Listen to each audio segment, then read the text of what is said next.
নমস্কার, সনাতন ধর্মকথা চ্যানেলে আপনাদের সবাইকে স্বাগত। আজ বৈশাখ মাসের 7 তারিখ মঙ্গলবার, শুক্লপক্ষের চতুর্থী তিথি।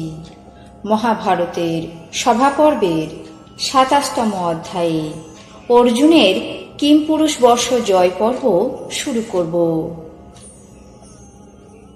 নারায়ণং নমস্কৃত্য নরং চৈব নরোত্তমং দেবীং সরস্বতীং ব্যাসাং ততো জয়মুদীরয়েৎ।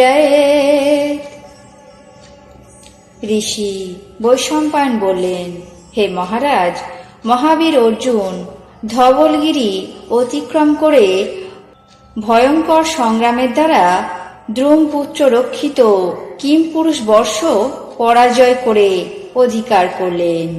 তারপর সসৈন্যে গুজ্জক পালিত হাটক দেশে উপস্থিত হলেন।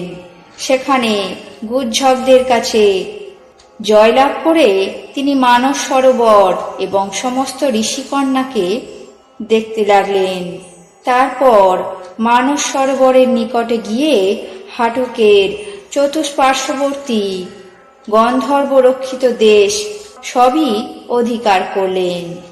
সেই সমস্ত গন্ধর্ব নগর থেকে তিনি তিত্তিরি, কলমাস এবং মণ্ডক নামে প্রচুর অশ্বরত্ন করস্বরূপ গ্রহণ করলেন।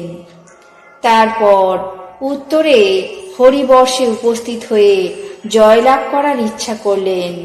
সেই সময় মহাবীর্য, মহাকায়, মহাবলী, দ্বারপাল সব অর্জুনের সামনে উপস্থিত হয়ে আনন্দিত মনে বললেন, হে কুন্তিপুত্র অর্জুন, আপনি এই গন্ধর্ব নগরী অধিকার করতে কখনোই পারবেন না। অবিলম্বে এই স্থান পরিত্যাগ করে প্রস্থান করুন। এই নগরী অপর্যাপ্ত সৈন্য সামন্ত দ্বারা বেষ্টিত। যিনি এই নগরে প্রবেশ করে থাকেন তিনি নিঃসন্দেহে সামান্য মানুষ নন। এখন আমরা আপনার প্রতি প্রীত এবং প্রসন্ন হয়েছি। যখন আপনি এই নগরে প্রবেশ করেছেন তখন আপনার জয়লাভই হয়েছে। হে অর্জুন, এই স্থানে কোনো কিছুই জয়লাভ হয় না। এই দেশের নাম উত্তর কুরু। এই স্থানে যুদ্ধের প্রসঙ্গও নেই। আপনি নগরে প্রবেশ করেছেন, তবুও স্থানের প্রভাবে কোনো বস্তুই আপনার কাছে প্রত্যক্ষ হচ্ছে না। এই স্থানে মানুষদের সৎকার লাভের কোনো সম্ভাবনা নেই।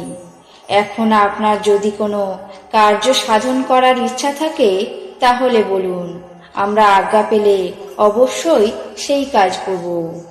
তখন অর্জুন হাসি মুখে বললেন, হে ধীমান, আমি ধর্মরাজ যুধিষ্ঠিরের আধিপত্য স্থাপন করতে এখানে এসেছি।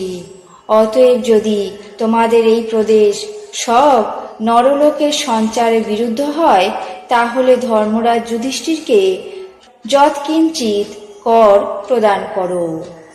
তখন দ্বারপালেরা অর্জুনকে দিব্য বস্ত্র, দিব্য আভরণ, দিব্য অজিন এবং মহার্ঘ ক্ষৌম বস্ত্র এই সমস্তই বস্তু দান করলেন।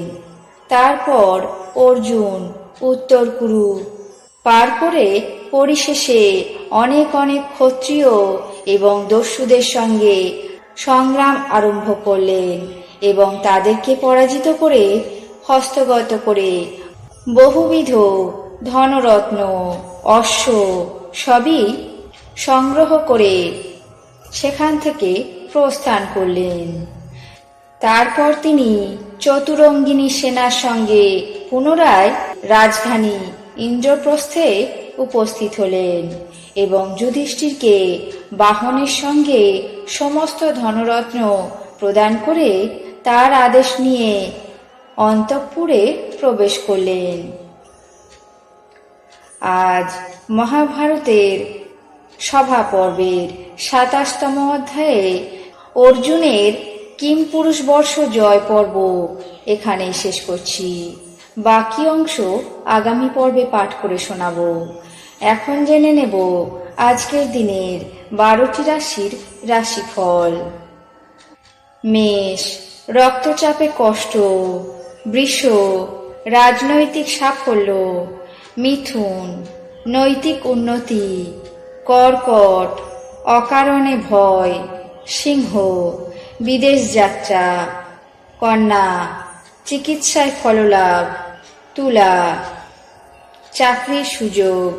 বৃশ্চিক, যশ বৃদ্ধি। ধনু, বিভ্রান্তি। মকর, প্রেমে বাধা। কুম্ভ, অতিথি সমাগম। মীন, আশাহত। এই ছিল আজকের দিনের 12টি রাশির রাশিফল। আপনাদের কেমন লাগলো তা অবশ্যই কমেন্ট বক্সে জানাবেন। চ্যানেলটিকে সাবস্ক্রাইব করবেন, লাইক করবেন, শেয়ার করবেন। ধন্যবাদ।